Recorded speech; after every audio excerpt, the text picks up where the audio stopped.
In a world where corporate boardrooms are dominated by a sea of familiar faces, one woman's bold act would not just disrupt the status quo, it would shake the very foundation of what it means to stand up against the system. A black woman, new to a high-powered corporate environment, walks in with a plan that no one could have predicted. The stakes? Her career, her reputation, and the unspoken rules of an industry that thrives on keeping people like her at the bottom. But what she does next? It's a move so shocking that the entire corporate world will never be the same. As whispers of her bravery spread, what starts as a quiet rebellion slowly becomes an undeniable call for change. Could this one act really transform the workplace forever? Keep watching, because the story you're about to hear will not only challenge your perceptions, it might change the way you see the fight for equality. Her name is Maya Williams, a young, brilliant woman from a modest background who had always dreamt of breaking through the corporate glass ceiling. Growing up, Maya had seen how society had quietly yet powerfully pushed her down because of her skin color. But her intellect, ambition, and unyielding drive had carried her through the toughest obstacles. After years of hard work, late nights, and perseverance, Maya finally lands a position at one of the world's top consulting firms, an opportunity she knew could change her life. But entering the corporate world wasn't as glamorous as she had imagined. The building was a fortress of glass and steel, its shiny exterior a stark contrast to the undercurrent of tension she felt inside. From the moment she stepped onto the floor, Maya was reminded of the subtle yet powerful barriers that awaited her. The whispers, the glances, the unspoken assumptions about her abilities. Her colleagues were predominantly white, with few exceptions. Every meeting she attended, every conversation she tried to engage in, she felt the weight of being the only one, the only black woman, the only person who didn't quite fit into their world. She could see how they spoke over her ideas, dismissed her contributions, and somehow always took the credit for her work. Maya's brilliance was evident, but it was often overshadowed by the bias that existed just beneath the surface.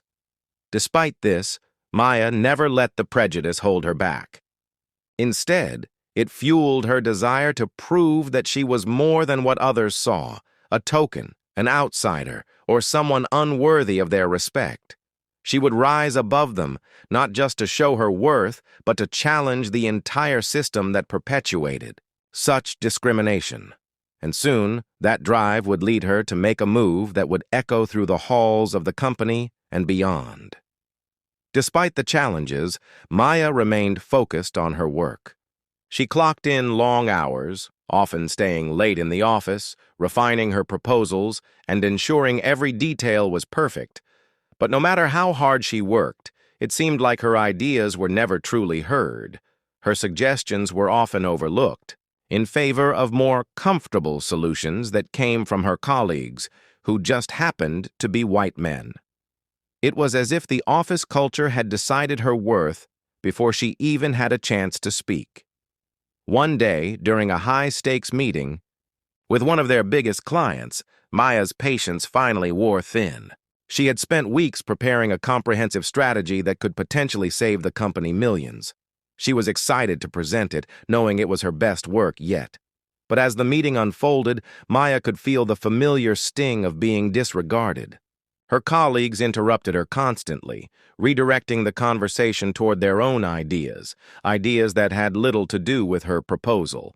When the client turned to one of her colleagues, John, a white executive with half the experience, and praised his ideas instead of hers, Maya could feel the anger bubbling inside her.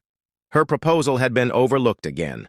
John's idea, which was inferior at best, was lauded simply because it was presented by someone who looked the part. The bias was so clear, so blatant, that Maya couldn't ignore it any longer. That night, after the meeting, Maya sat in her office, staring at the empty walls, her heart heavy with frustration. She knew that if she stayed silent, if she kept playing by the rules, Nothing would ever change. Not for her, and not for the women and people of color who would follow in her footsteps. She couldn't let the system continue to crush her spirit. But what could she do? What move could she make that would finally demand their attention? That's when it hit her. It wasn't about playing the game any longer. It was about changing the game entirely. The next morning, Maya walked into the office with a new sense of purpose. She knew today was different. As soon as she stepped into the conference room, she could feel the eyes of her colleagues on her. Today, she wasn't just another employee trying to fit in. Today, she would take control. The meeting was set to discuss a major project proposal with the CEO, and Maya had already prepared for this moment. Her colleagues didn't know what to expect, but Maya had a plan that would turn the tables once and for all.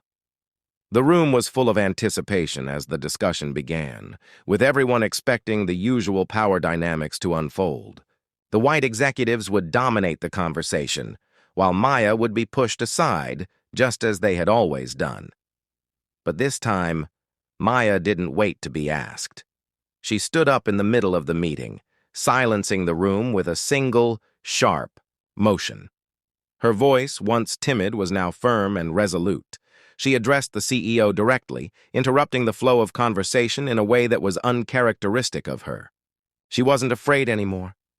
"I've been in this company for months," she began, her voice steady. "And I've watched as my work is ignored, my ideas dismissed. I've been patient, but I'm done waiting for permission to speak." The room froze. It wasn't just what she said, but how she said it, the sheer audacity of it. No one had ever dared to challenge the unspoken hierarchy so openly. The CEO, caught off guard, raised an eyebrow but didn't interrupt. Maya continued, her eyes blazing with determination. "I've brought ideas that could change the course of this company, but I've been ignored because of the color of my skin. That's not just wrong. It's dangerous for this company's future. If we're truly going to succeed, we need to embrace diversity, not just in our policies, but in our leadership, our decisions, and our actions. And if that means making some people uncomfortable today, so be it."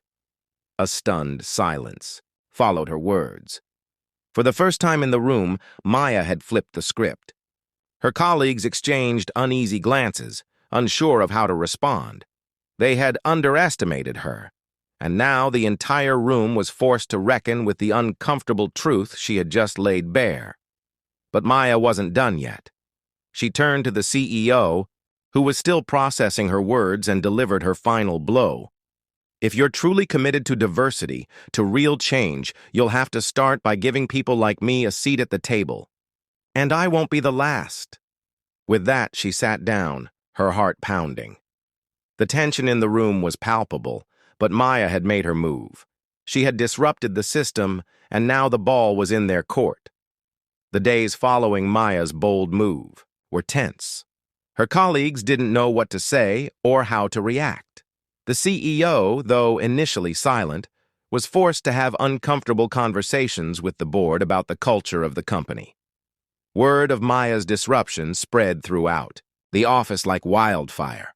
At first, some tried to dismiss her actions as impulsive, others saw it as a momentary outburst. But the truth was undeniable. Maya had ignited something that couldn't be put out. In the weeks that followed, changes started to take shape. There were more open conversations about diversity and inclusion at the highest levels of the company. The leadership began to recognize the value of diverse perspectives, and slowly, Maya started to see shifts in the way her ideas were received. Her proposals were no longer brushed aside. Her voice, once quiet in the back of the room, now commanded attention. Maya didn't just become a leader in her company, she became a symbol of what was possible when someone had the courage to challenge the status quo.